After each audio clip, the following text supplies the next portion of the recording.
মতকাসিন কুল্লু নাসিন শারিব কবর বাইতিন কুল্লু নাসিন দাখিল। মরণ থেকে যতই পালাও মরণ তোমায় নিবে গিরি। যদিও সুদূর আকাশ পথে লুকাও সেথায় লাগিয়ে সিঁড়ি। মাঝি পথে নৌকা চালাও ও মাঝি ভাই, বেলা ডুবার আগে আগে ওপার উড়তে চায়। ডুবে গেলে বেলারে আর ওঠে না, ভেঙ্গে গেলে মেলার আর জমে না। ভেঙ্গে গেলে মেলার আর জমে না। কবি বলেন মাঝি নৌকা চালায়, সাগর পথে নৌকা চালায়। বেলা ডুবার আগে যদি মাঝি নদী পাড়ি দেয়, অন্ধকার হয়ে গেলে অন্ধকার মাঝি নৌকা পাড়ি দেওয়া সম্ভব না। অতএব বেলা থাকতে থাকতে মাঝি ভাই নৌকা তাড়াতাড়ি চলো। একবার যদি বেলা ডুইবা যায় আর ফিরে উঠবে না, তাড়াতাড়ি চলো। এরে আল্লাহর গোলাম, ঠিক দুনিয়াতেও একটা হায়াত দিছেন। সেকেন্ডের কাটা ঘুরে, মিনিটের কাটা নড়ে, ঘন্টার কাটা নড়ে। কার জানে কোথায় গিয়া ঘন্টার কাটাটা দাঁড়াইয়া যায়, কার জানে কোথায় গিয়া মিনিটের কাটাটা দাঁড়ায়া যায়, কার জানে কোথায় গিয়া সেকেন্ডের কাটা দাঁড়ায়া যায়। ওরে বান্দা, এই যে সেকেন্ড মিনিট ঘন্টার কাটা দাঁড়াবে, তোমার রুহটা চলে যাবে। মনে রাখবা আর কোনদিন জীবিত হওয়া না। জীবন যদি একবার চলে যায়, মেলা যদি একবার ভেঙ্গে যায়, আর মেলা বসে না। ঠিক নেই? আজকের একদিনের মাহফিল আগামী কালকে আর পাওয়া যাবে না। গতকালকেও ছিল না, আগামী কালকেও থাকবে না। কিন্তু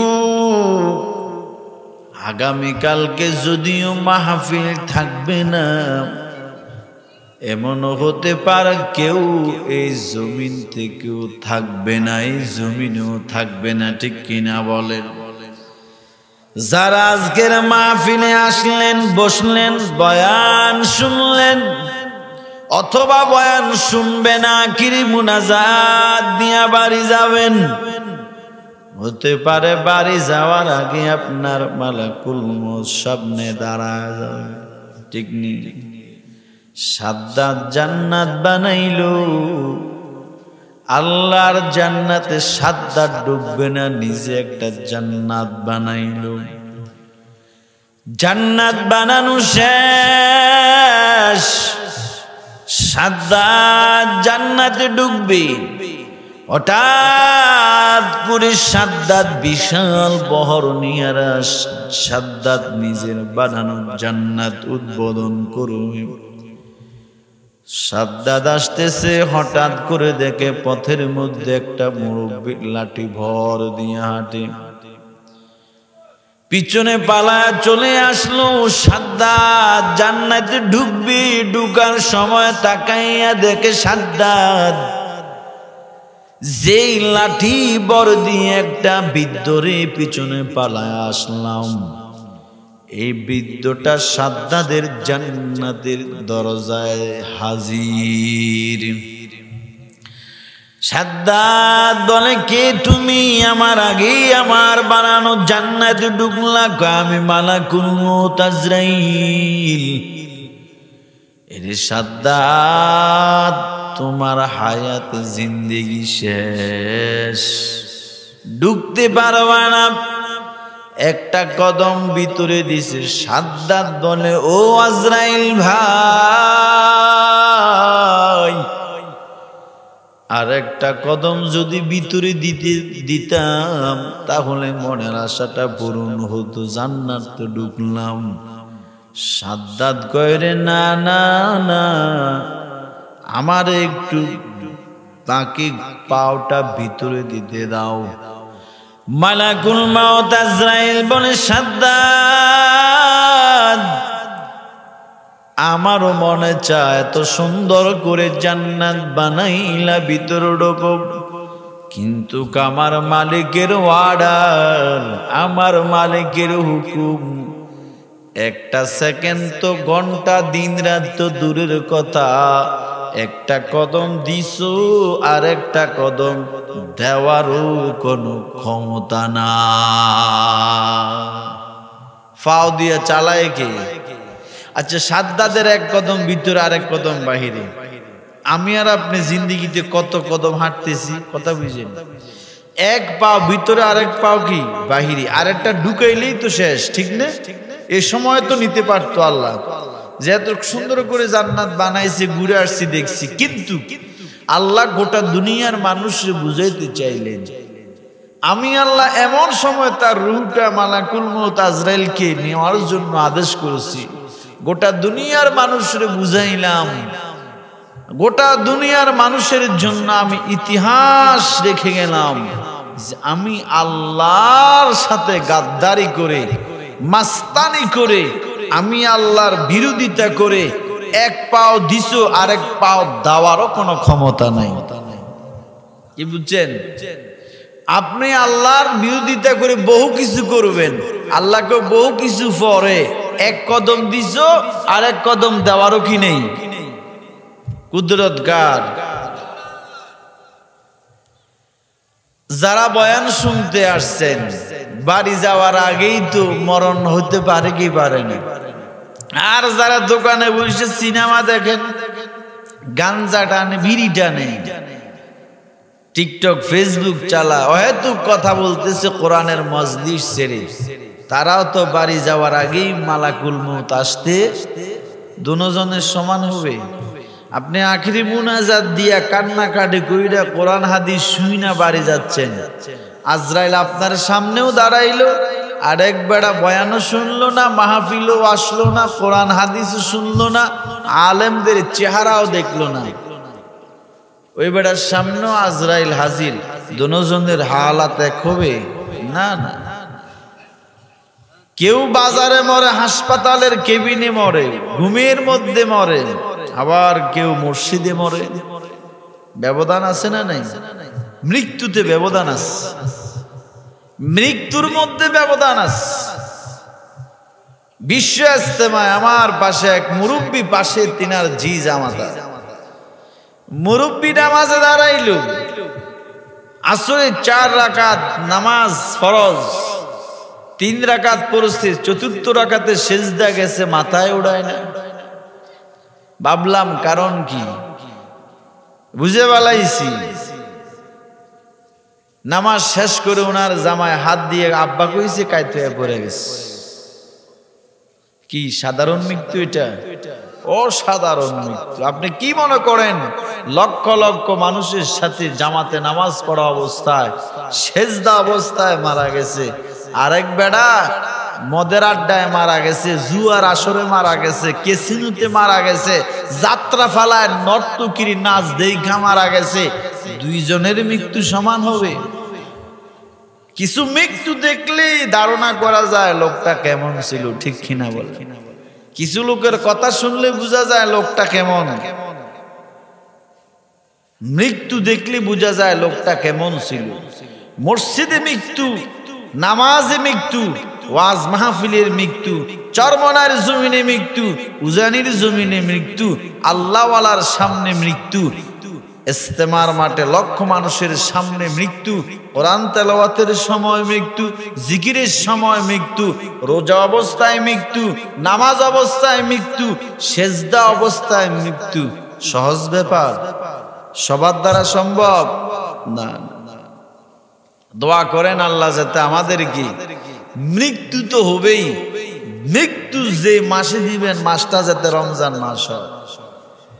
মৃত্যু যেহেতু দিবেন, মৃত্যুর দিনটা যেন শুক্রবার জুমার দিন হয়। মৃত্যু যেহেতু দিবেন, মৃত্যুটা যাতে বাজারে, ঘরে, হাসপাতালের কেবিনে নয়, মৃত্যু যেন আল্লাহর ঘর মসজিদে হয়। মৃত্যু যেন নামাজ অবস্থায় হয়। মৃত্যু যেন আল্লাহর কুদরতি কদমে সেজদা দেওয়া অবস্থায় হয় বলি আমি। মৃত্যু সবার হবে। আল্লাহ ইয়া আইয়ুহাল্লাযীনা আমানুত্তাকুল্লাহ। আমার তেলাওয়াত কিত আয়াতে হিফজু কোরআন শরীফের 4 নাম্বার পারা 2 নাম্বার পৃষ্ঠা 114 সূরা 3 সূরা সূরা আলে ইমরানের 102 নাম্বার আয়াত। আল্লাহ বলেন ইয়া আইয়ুহাল্লাযীনা আমানুত্তাকুল্লাহ।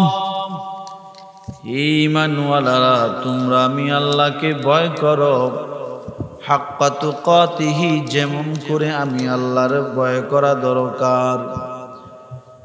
ওয়ালা তামুতুন্না, কেউ মৃত্যুবরণ করবা না, ইল্লা কিন্তু ওয়া আনতুম মুসলিমুন, মুসলমান না হওয়া ছাড়া। কার কথা বলেন? আরো জোরে বলেন। আল্লাহর কথাই বলেছে।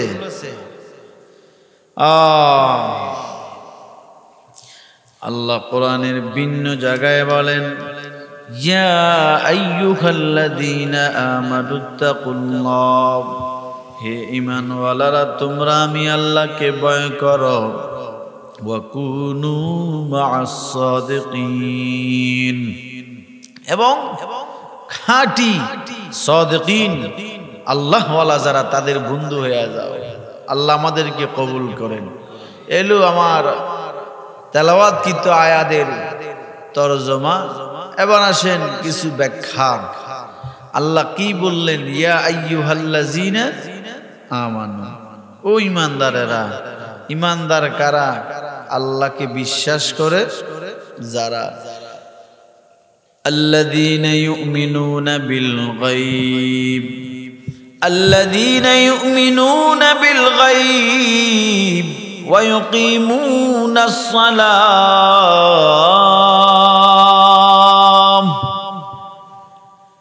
114 সূরার বৃহত্তম সূরা, সবচেয়ে বড় সূরা সূরাতুল বাকারা এর 3 নাম্বার আয়াতে আল্লাহ বলেন আল্লাযীনা ইউমিনুনা বিল গায়ব, যারা অদৃশ্যের উপরে ঈমান আনে। অদৃশ্য মানে যারে দেখা যায় না। আল্লাহরে আমরা সাক্ষ্য দিলাম, আশহাদু আল্লা ইলাহা ইল্লাল্লাহ, সাক্ষ্য দিলাম আমার আল্লাহ কয়জন। সেই আল্লাহরে দেখছি আমরা, দেখি নাই, না দেখে সাক্ষ্য দিলাম আমার আল্লাহ একজন। ওয়া আশহাদু আন্না মুহাম্মাদার রাসূলুল্লাহ, দ্বিতীয়তে সাক্ষ্য দিলাম হযরত মুহাম্মদ সাল্লাল্লাহু আলাইহি ওয়াসাল্লাম আল্লাহর প্রেরিত একজন রাসূল, ঠিক কি না? আল্লাযীনা ইউমিনুনা বিল গায়ব, 1 নাম্বার যারা না দেখে অদৃশ্যের উপরে ঈমান আনে। ওয়া ইউকিমুনাস সালাম, যারা নামাজ কায়েম করে। কি কায়েম করে? যারা নামাজ কায়েম করে। ওয়া মিম্মা রাযাকনাহুম ইউনফিকুন, যারা আল্লাহ দেওয়া রিজিক আল্লাহর পথে ব্যয় করে। ওয়াল্লাযীনা ইউমিনুনা বিমা উনজিলা ইলাইকা ওয়া মা উনজিলা মিন ক্বাবলিক।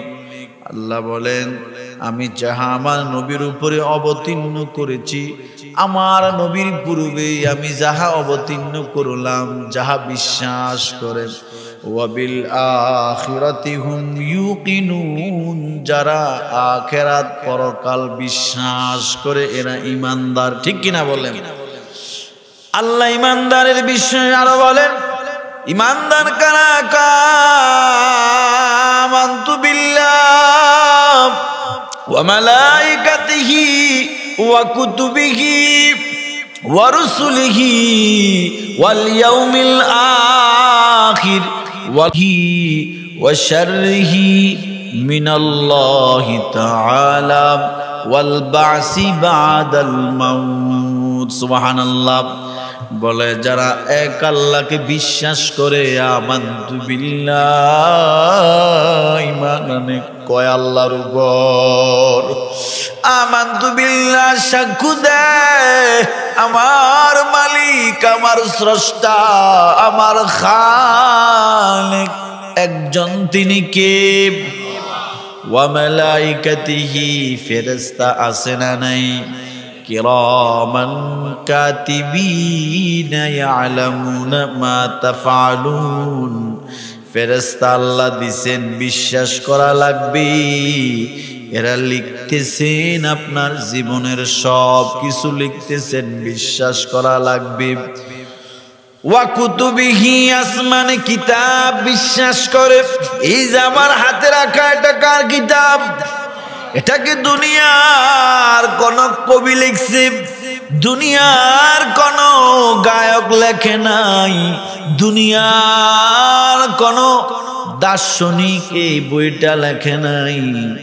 দুনিয়ার কোন মানুষ যদি বই লেখে, দুনিয়ার কোন মানুষ যদি কোন গ্রন্থ লেখে, বইয়ের শেষে লেখা থাকে, আমার এই লেখার মধ্যে যদি ভুল থাকে ধরা দিলে উপকৃত হব। ঠিক কিনা বলেন?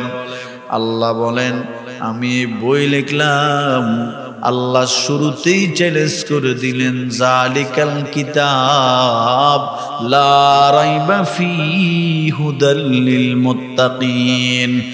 আল্লাহ বলে, এটা ওই কিতাব যার মধ্যে ভুল থাকবে তো দূরের কথা, সন্দেহের কোনো অবকাশ নাই। ভুল থাকবে তো দূরের কথা, সন্দেহেরও কোনো অবকাশ নাই। হুদাল লিল মুত্তাকিন, মুত্তাকিদের জন্য কোরআন হলো পথ প্রদর্শক। ঠিক কিনা? আল্লাহ বলেন, কোরআনের ১৫০০ বছরের মতো হয়ে গেল, আজও পর্যন্ত কোরআনের ভুল কেউ বাহির করতে পারে নাই। কিয়ামত পর্যন্ত বাহির করতে সক্ষম হবেনি। বরং কোরআনের ভুল ধরতে গিয়া বহু বিজ্ঞান দলে দলে কালেমা পড়ে মুসলমান হয়ে যাচ্ছে। চাঁদের দেশে গেলেন বিজ্ঞানীরা, দেখেন চাঁদের মধ্যখানে একটা পাটা দাগ আছে। কি দাগ? পাটা দাগ আছে। এটাকে নিয়ে ল্যাবে ঢুকাইয়া দিলেন, দেখা গেল এটা একদিন, এক মাস, এক বছর, এক যুগ, ১০০ বছর আগে না, শত শত বছর আগের দাগ। এই দাগটা বিজ্ঞান দেখলো আমার নবী যে জমিন থেকে আসমানের চাঁদরে দুখণ্ডিত করেছিল। ঠিক কিনা?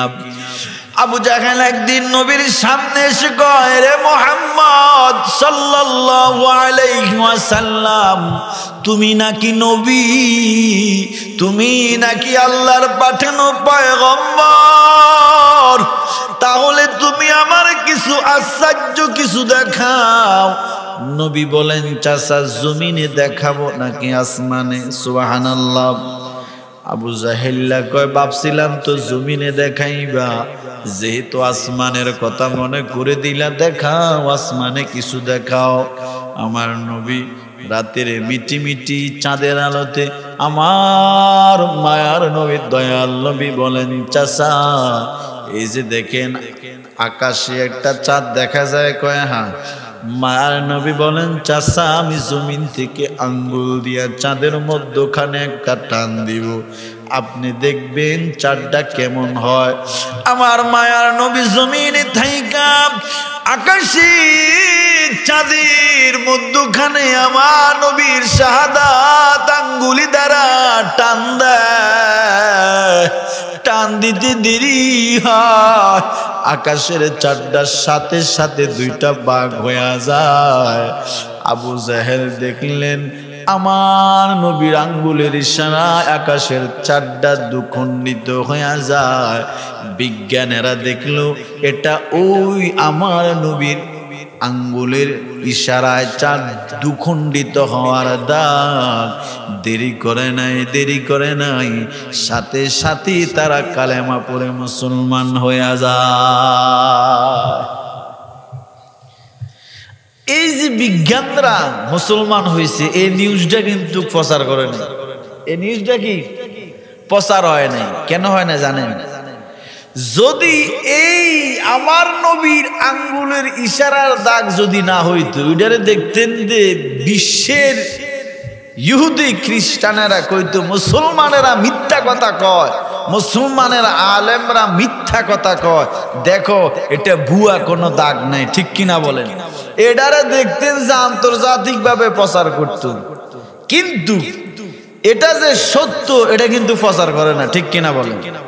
আপনি ভালো কাজ করছেন এটা জীবনেও কইতো না, একটু ভুল করছেন এটা প্রচার করবে, ঠিক কিনা বলেন?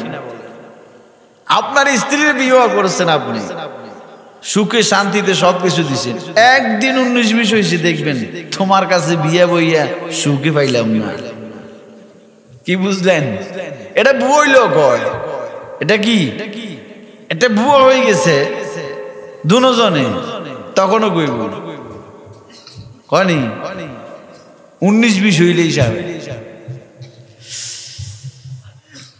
সেই বিজ্ঞান কালেমা পড়ে মুসলমান হলো, এটা প্রচার করে না কেন?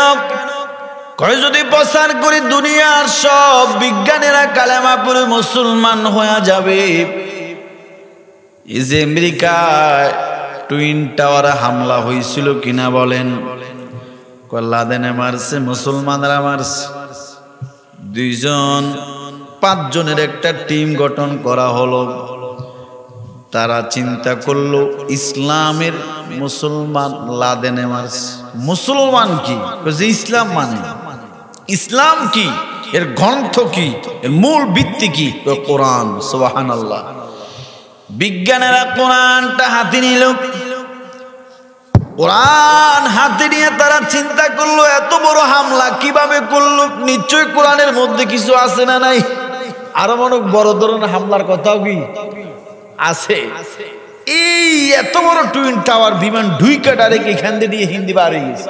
এত বড় হামলা মুসলমানে করছে, কোরআন তাদের ধর্মগ্রন্থ মূল, তাহলে কোরআনে না জানি আরো কত বড় হামলার কথা আছে।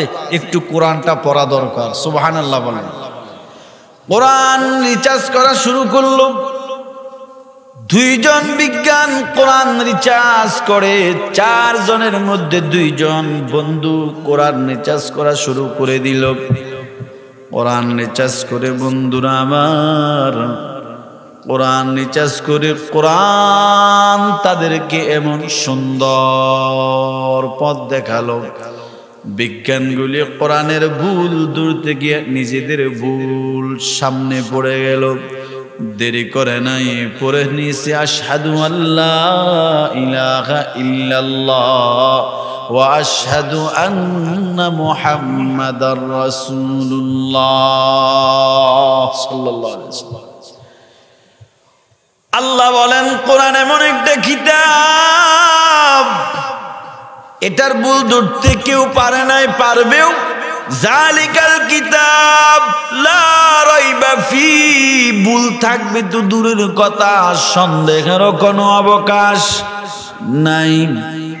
আল্লাহ বলেন ওয়া কুতুবিহি, যারা আসমানে কিতাব কোরআনের উপরে বিশ্বাস করে, ওয়া রুসুলিহি, যারা আল্লাহর পাঠানো নবীদের প্রতি ঈমান আনে, বিশ্বাস করে, ওয়াল ইয়াউমিল আখির, যারা পরকালের উপরে বিশ্বাস, ওয়াল কদরি খায়রিহি ওয়া শাররিহি মিনাল্লাহি তাআলা ওয়াল বাসি বাদাল মাউত, যারা তকদীরের উপরে বিশ্বাস করে ভালো মন্দ সব কিছু কার পক্ষ থেকে হয় বলেন, ফয়সালা দেন কি, এবং ওয়াল বাসি বাদাল মাউত, আমাদের জীবন আমাদের মৃত্যু দিবেন কি।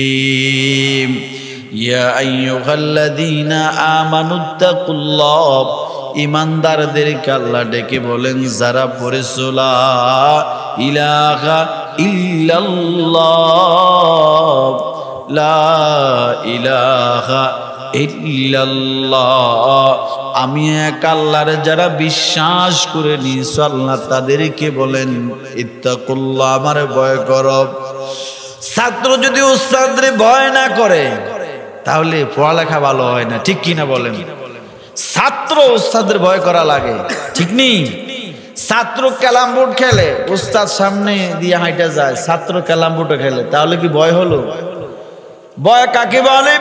ও ছাত্র ক্যালাম বোর্ড খেলে, হঠাৎ দেখতেছে শিক্ষক আসতেছে, ছাত্র ভয় ক্যালাম বোর্ড খেলা সাইরা পালা যায়, এটারে ভয় বলে, ঠিক কিনা বলেন? বড় ভাইরে ছোট ভাই ভয় করা লাগে, ঠিক কিনা বলেন? ছোট ভাই টিভি দেখে জুয়া খেলে, বড় ভাই আসতেছে শুনে পালা যায়, এটারে ভয় বলে, ঠিক। আল্লাহ বলেন সন্তান অন্যায় করে, সন্তান দুষ্টামি করে বাবার দেখা ভয়ে সোজা হইয়া দাঁড়ায় যায়। দুনিয়ার একটা ছাত্র যদি উস্তাদরে ভয় করার কারণে দুষ্টামি বন্ধ করে দেয়, দুনিয়ার ছোট ভাই বড় ভাইয়ের ভয়ে যদি দুষ্টামি গুনাহ বন্ধ করে দেয়, বাবার মার দেখা যদি সন্তানে দুষ্টামি বন্ধ করে দেয়, আল্লাহ বলে ইত্তাকুল্লাহ, আমার যে বান্দারা ভয় করবে এরা গুনাহ ছাড়া দিবি।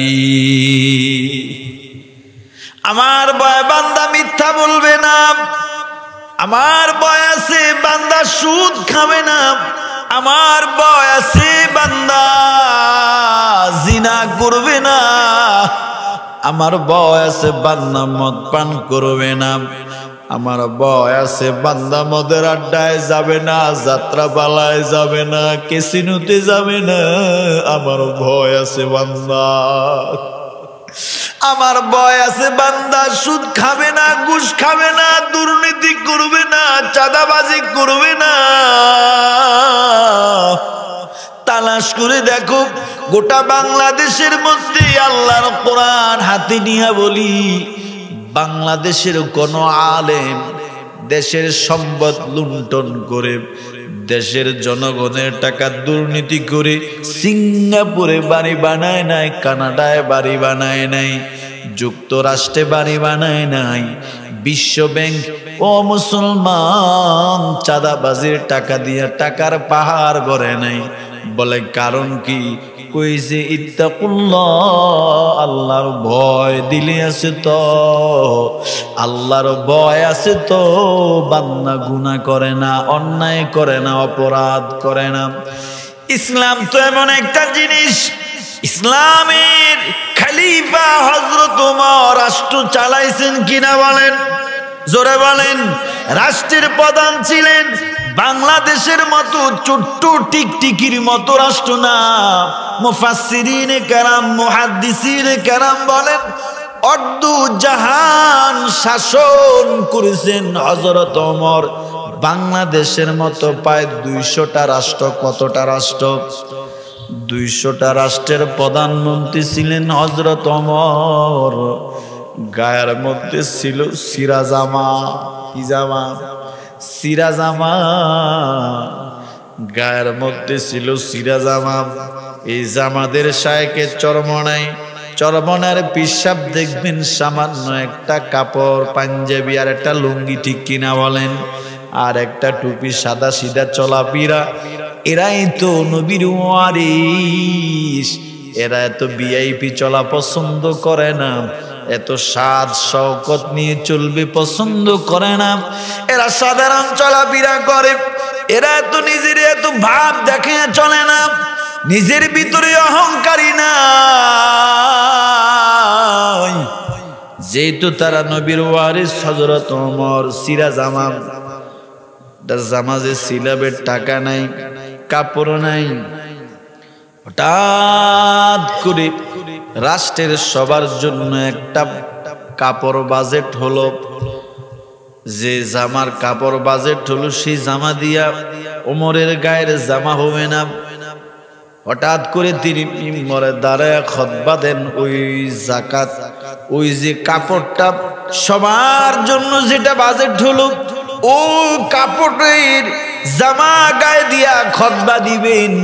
একজন দাঁড়াইয়া কয়, খলিফা খুতবা পরে দেন, একটু দাঁড়ান, একটা প্রশ্নের উত্তর দেন, এরপর খুতবা দেন।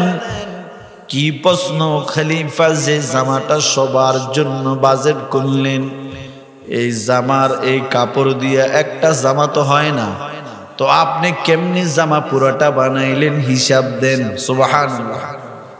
যেরকম মনে করেন রাজা সেরকম প্রজা, ঠিক কিনা বলেন? যেরকম মনে করেন শাসক সেই রকম কি জনগণ। আর আমগুর সামনে রডের বদল বাঁচতে আমরা হা করে তাকাই থাকি, বাঁশটা তার ফাঁসা দিয়ে দাও না কেন মিয়া? যে রডের বদল বাঁশ দিছে বাঁশটা তার ফাঁসা দিয়ে দেওয়া দরকার, ঠিক কিনা বলেন? আপনার এলাকার রাস্তা করতে আসছে, রাস্তার যে পরিমাণ বাজেট হয়েছে কোনখানো হিসাব নিবেন? আপনি জনগণ না দেশের? সরকারের টাকা দিয়ে রাস্তা বানায়, কথা কর না কেন?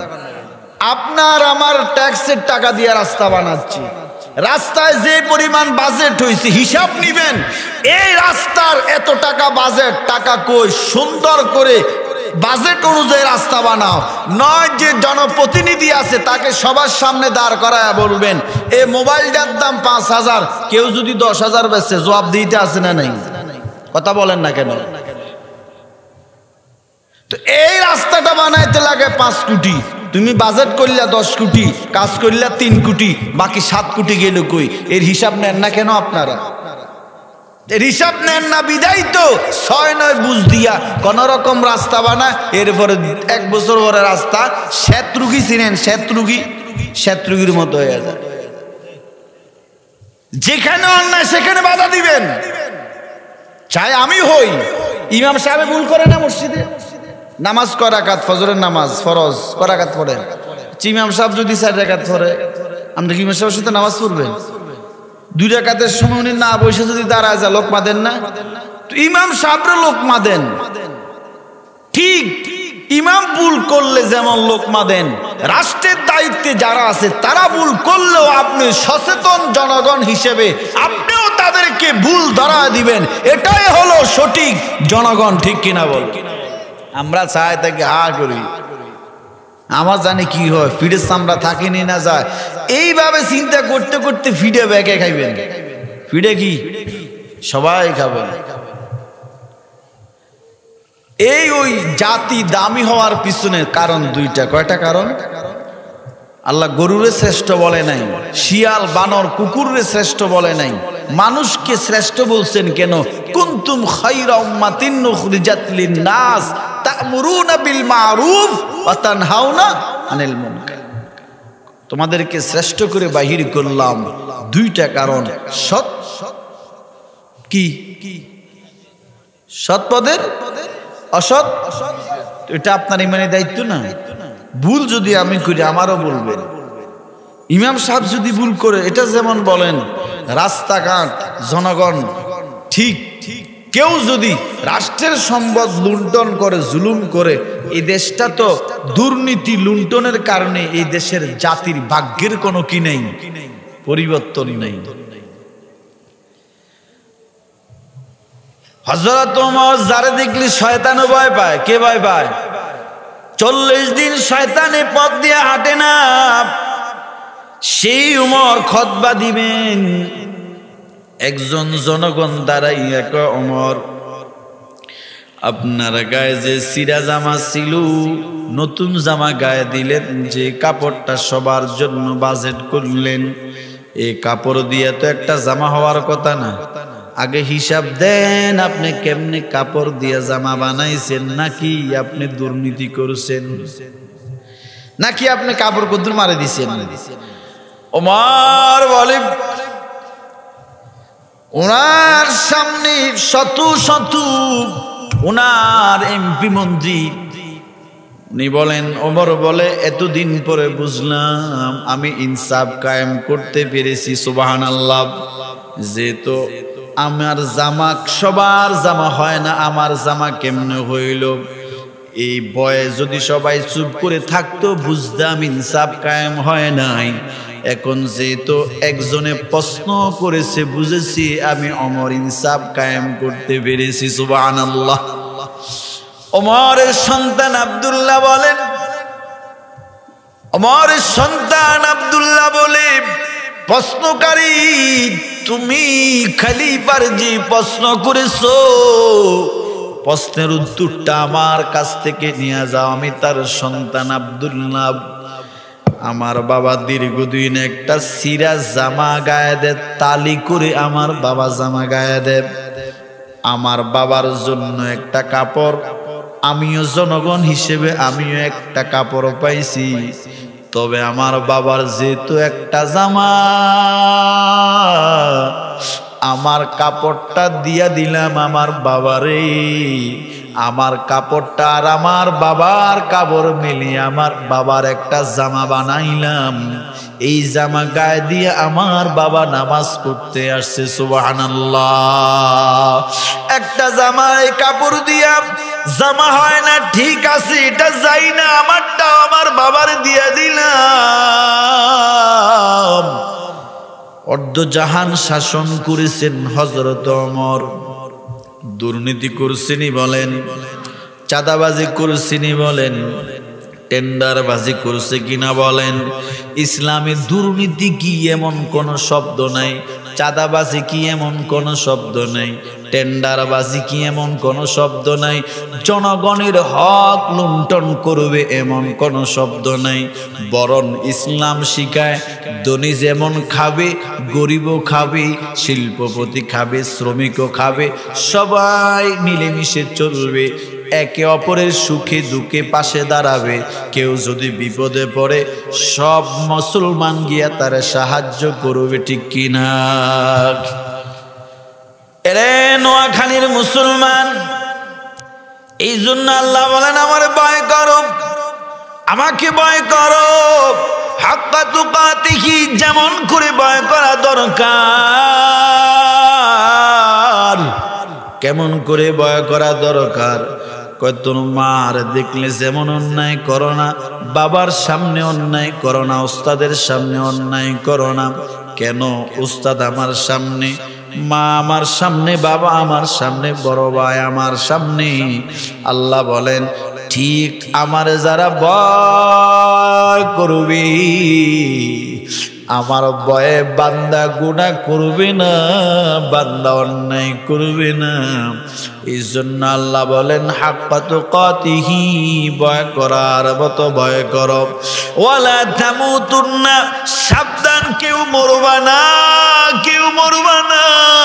তার মানে আমরা কি সবাই সারা জীবন থাকবো? না না, কথা শেষ না। আল্লাহ বলেন ইল্লা, কিন্তু। কথা শেষ হয়েছি? একজন আমি হাঁফানিয়া বাজারে গেছি, বাজারে গিয়ে সদাই করেছি, সদাই কইরা গাড়িতে উঠছি, গাড়িতে উইটা কিন্তু। কথা শেষ? কথা শেষ হয়েছে? কিন্তু কওয়াতে কথা বুঝে গেছে। আরো কি? আরো একটু। আমি মাহফিলে গেছি, হুজুরের বয়ান শুনছি, মুনাজাত দিছি, মোবাইল বাইর করেছি, পরে ফোন দিছি, কিন্তু ফোন দিছি শেষ। জন কইছে ফোন দিছি কিন্তু, কথা কি? আরো আছে না?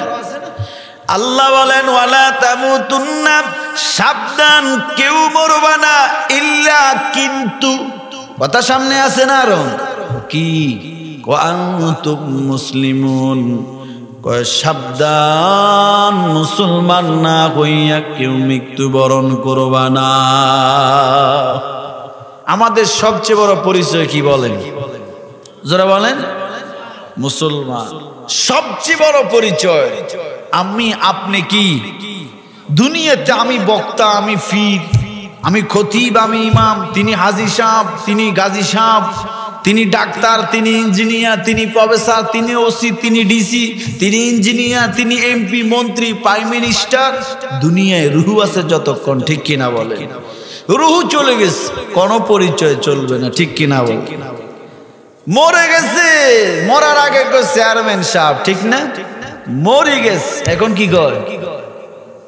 চেয়ারম্যানের লাশ। এখন আর চেয়ারম্যান কয় না, সাথে একটা শব্দ যোগ হয়, সেটা কি? চোখের পলকে তুমি হতেই পারো লাশ, চিরতরে বন্ধ হবে তোমার নিঃশ্বাস। অবে এলান তোমারি নাম মসজিদের মাইকে, অবে এলান তোমারি নাম মসজিদের মাইকে। বাড়িওয়ালা নাই রে, বাড়ি নাই রে দুনিয়াতে, বাড়িওয়ালা নাই রে, বাড়ি নাই রে দুনিয়াতে, বাড়িওয়ালা নাই রে, বাড়ি নাই রে দুনিয়াতে, বাড়িওয়ালা নাই রে, বাড়ি নাই রে দুনিয়াতে। ঠিক কিনা বলেন? মরার পরে চেয়ারম্যান কয় না কই চেয়ারম্যানের লাশ কই, ঠিক কিনা বলেন? এমপি কয় না কই এমপির লাশ কই? ওরে হাজী সাহেব কয় না কয় হাজী সাহেবের লাশ কই? আল্লাহ বলে মুসলমান সাবধান, কেউ মৃত্যুবরণ করবা না ইল্লা কিন্তু মুসলিমুন, মুসলমান না হওয়া ছাড়া। কোরআনের ভিন্ন জায়গায় আল্লাহ বলেন, হেফজু কোরআন শরীফের 24 নাম্বার পারার 19 নাম্বার পৃষ্ঠা সূরা হামিম সেজদায় আল্লাহ রাব্বুল আলামিন বলেন, ওয়ামান ক্বাউলা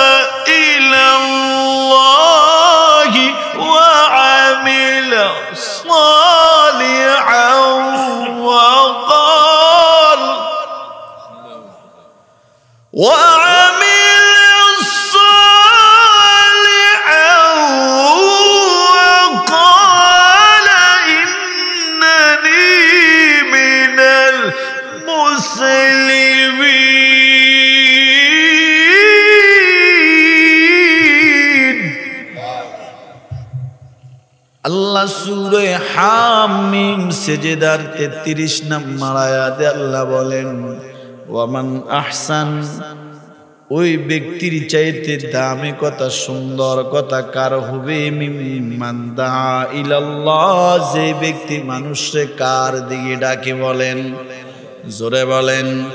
এখানে যারা আসছেন কেউ দলের পরিচয় আসেন নাই, ঠিক কিনা বলেন?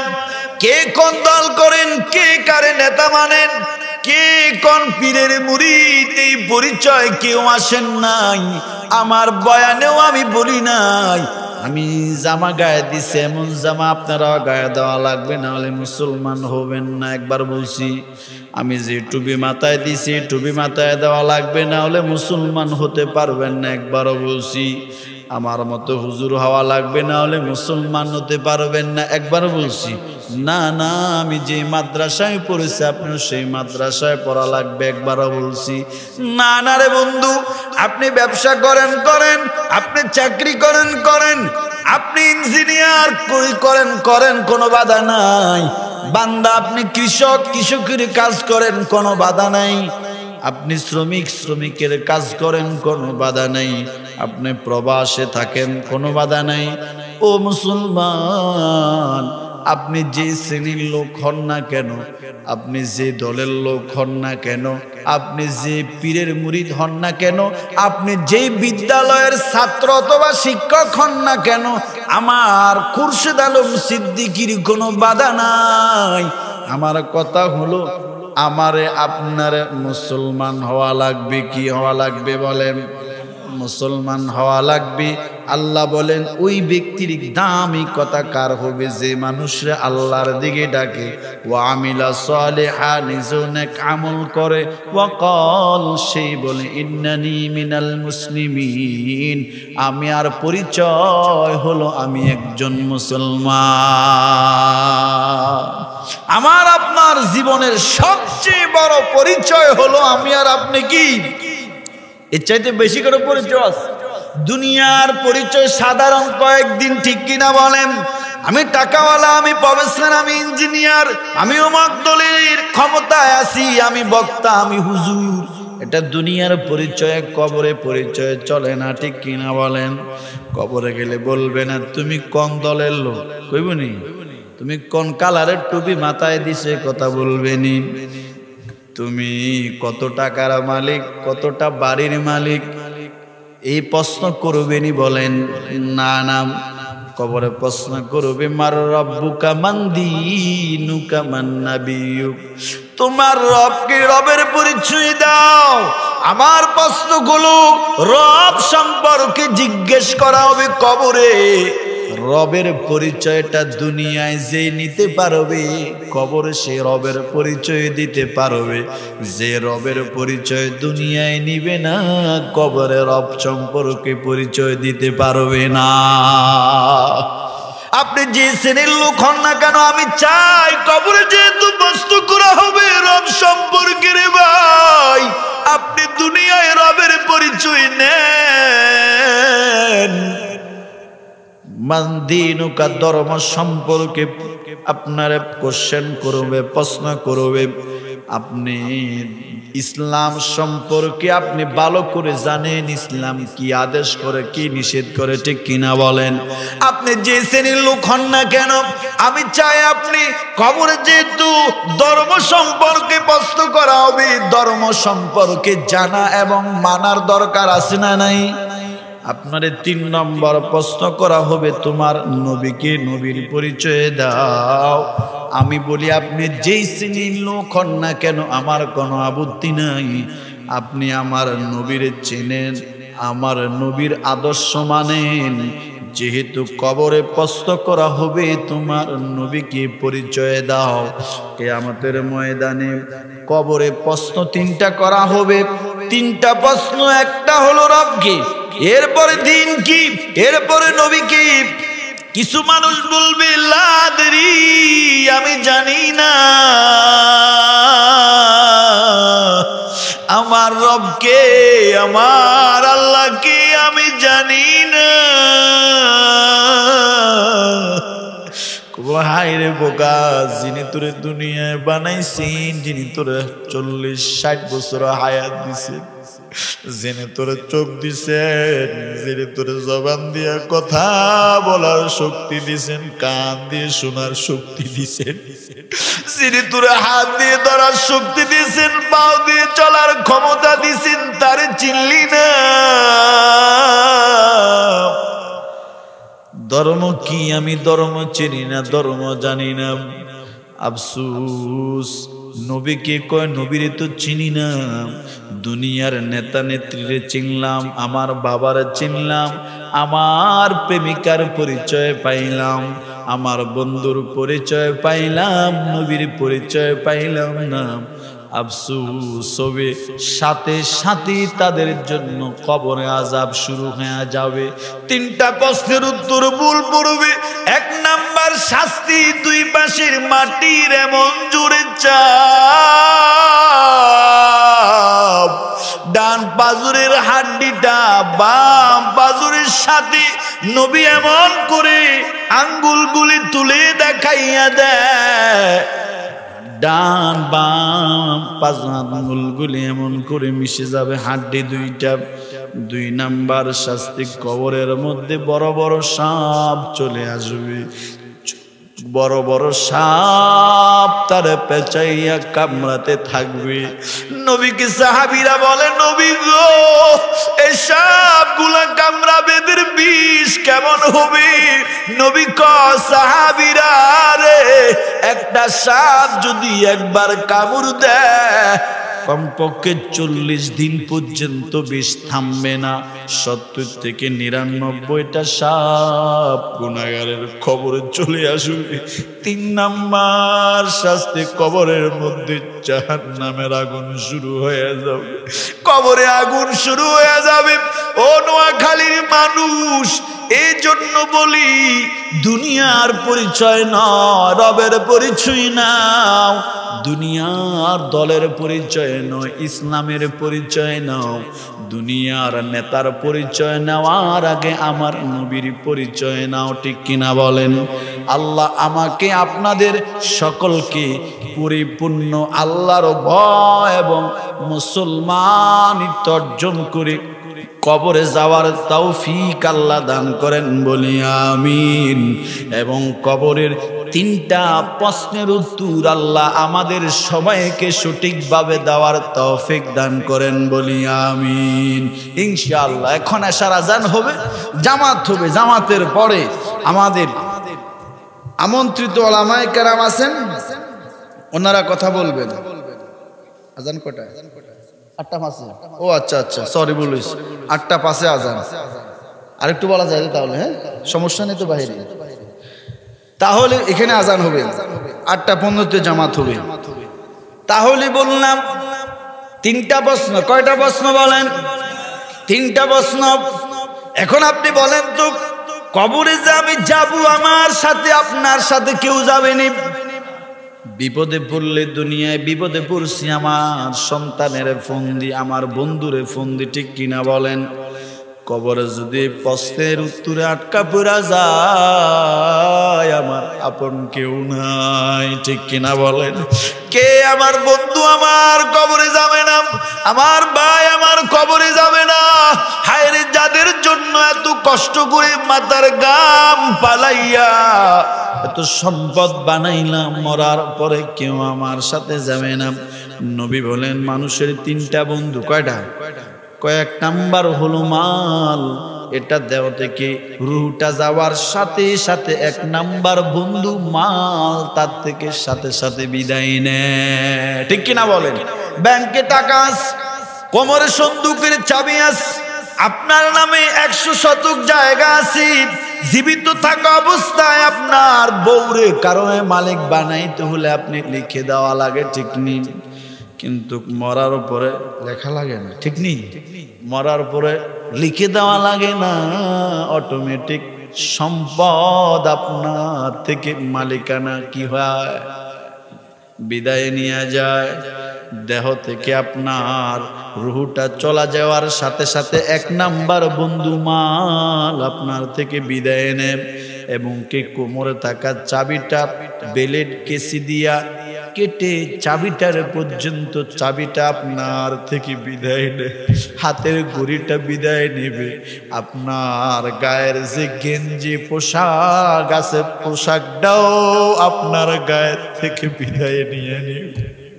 আয় হায়, যে আদর করে চয়েস করে আপনি পোশাক গায়ে দিছেন, এই পোশাকটাও আর আপনার নাই। এই পোশাকটা আপনি মরার পরে কয়, না না, আমি কাপড় মরা মানুষের গায়ে থাকবো না। পোশাকটাও সাথে সাথে আপনার গায়ের থেকে বিদায় নেবে, ঠিক কিনা বলেন? পান পাখি উড়ে যাবে পিঞ্জির ছেড়ে, শিরা উপশিরা গুলি চিহ্ন ভিন্ন হবে। বন্ধু বান্ধব যত, মাতা পিতা তারা সুত। বন্ধু বান্ধব যত, মাতা পিতা তারা সুত। সবই হবে তোমার আমার পরে, মন আমার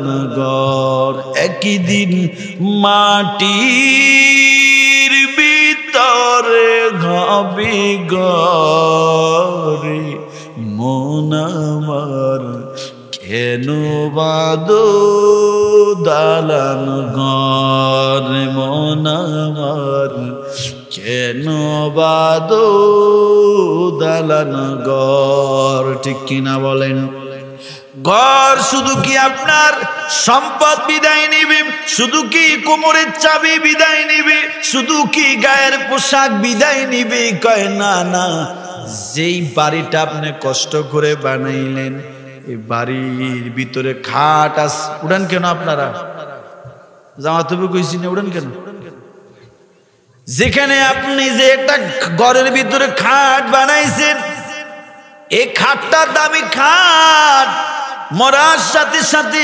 বন্ধু এই জাজিমের উপর আপনি ঘুমাইছেন দামি কম্বল বিদেশি কম্বল লেপ শিমুল তুলার বালিশ মাথার নিচে দিছেন ঠিক নি মরার পরে কয় তাড়াতাড়ি নামা তাড়াতাড়ি কি পোলোরের মধ্যে টাইসের মধ্যে একটা পাতলা কাপড় দিয়া বালিশ নাই জাজিম নাই বিদেশি কম্বল নাই পাতলা একটা চাদর দিয়ে আপনারে পোলোরে ঘুম পাড়ায় রাখবে বলে তাড়াতাড়ি যা কেউ যাবে বাঁশ বাগানে তাড়াতাড়ি বাঁশ রেডি কর কেউ যাবে দোকানে গায়ে সাদা 3টা কাপড় নিয়ে আয় কেউ যাবে মাইক দোকানে মাইকে এলান কর কেউ যাবে গোসল দেওয়ার জন্য জীবনের একটা শেষ গোসল জীবনে বহু গোসল করেছেন এই গোসলটা হবে জীবনের শেষ গোসল ঠিক কিনা বলেন বড়ি পাতার কুসুম পানি দিয়ে গোসল দিবি তবে গোসলটা আপনি নিজে করবেন না আপনারে গোসল দেওয়া হবে ঠিক কিনা বলেন আপনাকে গোসল দেওয়ার জন্য মানুষ আনা হবে কেউ যাবে তাড়াতাড়ি যা অমুক গ্রাম থেকে কবর যে খুলে কবরওয়ালার নিয়া যেন বাঁশ বাগানে মসজিদের কিনারে ঈদগাহের কিনারে যেন কবর খুঁড়ি কেউ যাবে আবার ইমাম সাহেবরে খবর দাও যেন কালকে বাবার জানাজা পড়ায়া দেয় এরে আল্লাহর গোলাম এরকম একটা অবস্থা আমার আপনার জীবনে হবে কি হবে না এটা কি কল্পনা বলতেছি না না এটা কি কোনো সিনেমার গল্প কয় না না বাস্তবে হবে ঠিক কিনা বলেন আজকে আপনার কাঁধে আপনার বাবার লাশ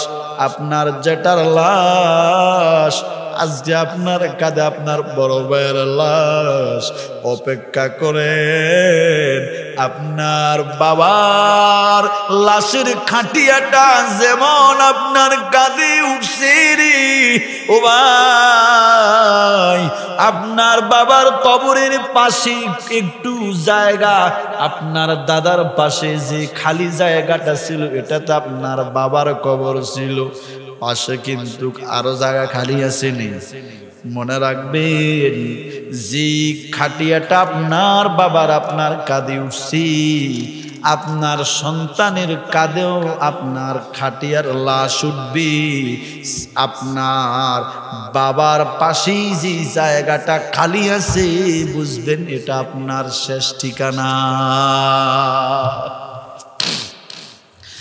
3টা বন্ধুর মধ্যে 1 নাম্বার বন্ধু বিদায় নেয় মাল কি মাল সম্পদ বন্ধু দাও থেকে মাল যেতে দেরি মাল আপনার থেকে বিদায় নেয় 2 নাম্বার বন্ধু হলো আওলাদ কি বলেন আওলাদেরা খবর শুনে দৌড়াইয়া আসে সবাই আপনার লাশ দেখে সবাই আপনার লাশ দেখে চোখ দিয়ে পানি ছাড়ে কিন্তু কেউ আপনার কবরে যাবে না ঠিক কিনা বলেন কেউ কবরে যাবে না স্ত্রীও কাঁদবে ভাইও কাঁদবে বোনও কাঁদবে সন্তানেরাও কাঁদবে বন্ধুরাও কাঁদবে কিন্তু কেউ আপনার সাথে কবরে যেতে রাজি হবে না সবাই কাঁদবে এবং কি যে স্ত্রীটার সাথে আপনার জীবনের 50-70 বছর আপনি একই বিছানায় কাটাইলেন আপনি মরার পরে সে স্ত্রীটাও আপনার পাশে একটা মিনিটও আর ঘুমাবে না, ঠিক কিনা বলেন? আপনারে কবরে নেওয়া হবে, কাপন দিয়া সুন্দর করে সাজাই আপনারে মসজিদের কোনা একটা পালকি আছে না নাই, ওই মসজিদের কোনার খাটিয়ার মধ্যে আপনার শোয়াবে। চারজনে স্যার কান্দে নিয়ে জানাজার নামাজের মাঠে নিয়ে যাবে। জানাজা শেষ, এবার আপনারে নিয়ে যাবে কবরে। কবরে নিয়ে নামানো হবে। কবরে নামানোর উপরে একজন উঠে যায়, দুইজন উঠে যায়, তৃতীয় ব্যক্তিটা উঠা যায়। ওই সময় হাদিসে নবী বলেন কবরওয়ালা এমন জোরে একটা চিৎকার মারে, কবরওয়ালার চিৎকারটা মানুষ ছাড়া আল্লাহর সব মাখলুক শুনে।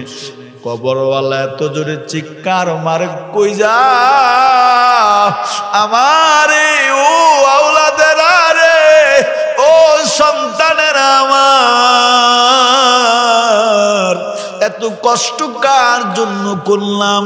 তো কষ্ট করে জীবন যৌবন শেষ করে জায়গা নিলাম, বাড়ি বানাইলাম, এত কিছু করলাম, আজকে তোরা আমার বাস বাগানে রেখা কই যাইতিস?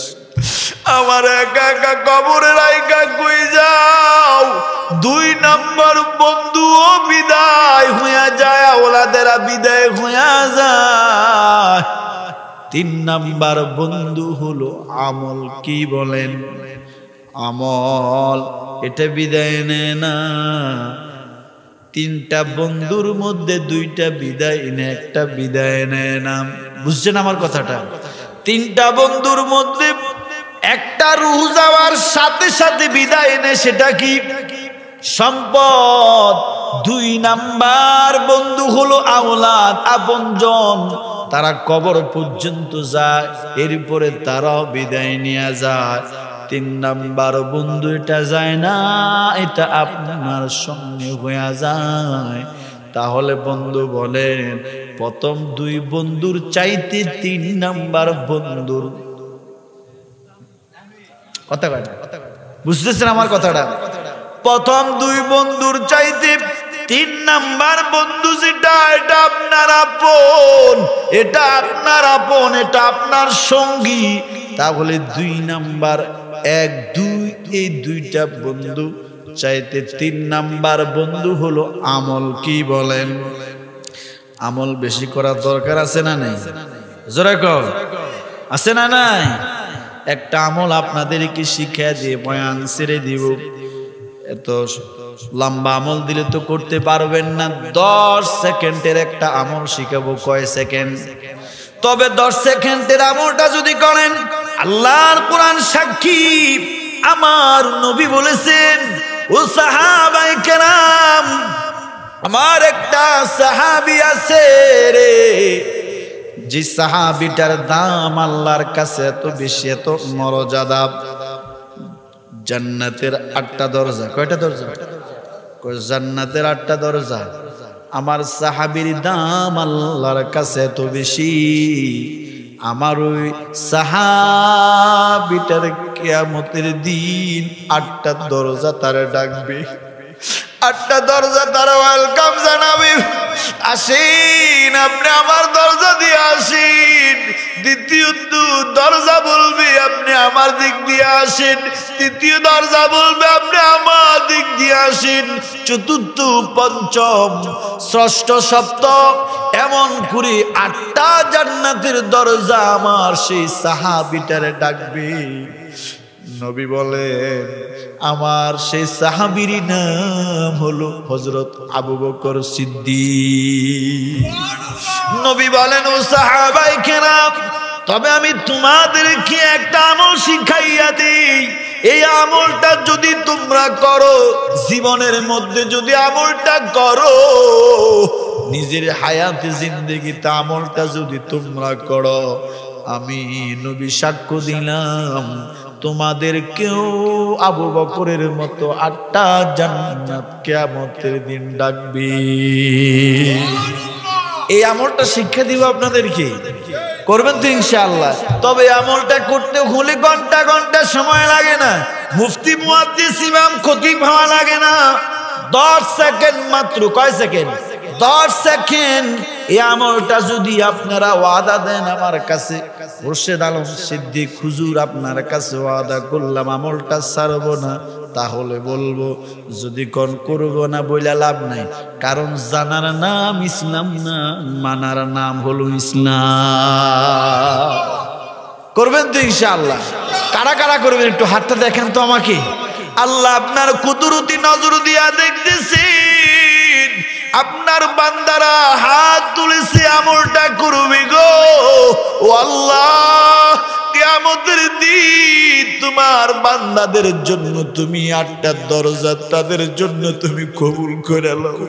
আল্লাহ মৃত্যু পর্যন্ত আমলটা করার তৌফিক দাও। সে আমলটা হলো নামাজ পড়ার আগে ওযু করি না আমরা, ওযু করার পরে সাথে সাথে বলবো আশহাদু আল্লা ইলাহা ইল্লাল্লাহ ওয়া আশহাদু আন্না মুহাম্মাদান আবদুহু ওয়া রাসূলুহু। 10 সেকেন্ড লাগছে। এই আমলটা সহজ আমল, এটা করতে হলে মুফতি মুহাদ্দিস ইমাম বক্তা হওয়া লাগে না। এই আমলটা যদি করেন 8টা জান্নাত আপনারে ডাকবে। হুজুর ছোট্ট আমল দিয়ে এত কিছু? হ্যাঁ, কিছু কিছু সময় ছোট মানুষ দিয়ে বড় কাজ হয়, ঠিক নি?